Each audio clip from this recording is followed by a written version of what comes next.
Здравейте! Аз съм Павел Левтеров и съм автомобилен състезател. Участвал съм в най-различни шампионати на борда на супер бързи автомобили. Печелил съм много купи и награди. Освен автомобилите, не мога да прикрия и страстта си към камионите. Изпитвам удоволствие и на борда на F-Max заради мощния двигател, безшумната и широка кабина. Сертифициран съм от Ford Trucks Academy за безопасно и икономично шофиране. Тук съм, за да ви покажа как лесно да използвате различни функционалности на вашия Ford Trucks, за да се чувствате напълно комфортно и пътуването ви да бъде безаварийно и приятно. Често ни питате как да стартирате и настроите печката в кабината си. Печката в кабината на вашия F-Max е много важна част за комфорта на водача.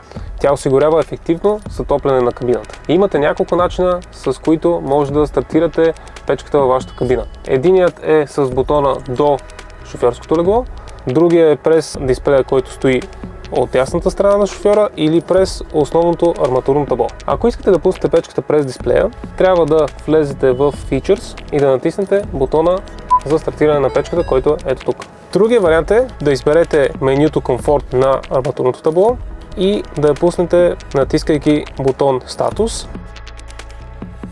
Имате опция да настроите както часа, така и температурата, която искате да поддържате. Изключително удобство е, че може да настроите печката спрямо вашата работна седмица. Всичко става много лесно и ви помага да създадете домашна атмосфера дори и в най-студените дни. Ако това кратко видео е било полезно за вас, харесайте и споделете, за да достигне до повече хора.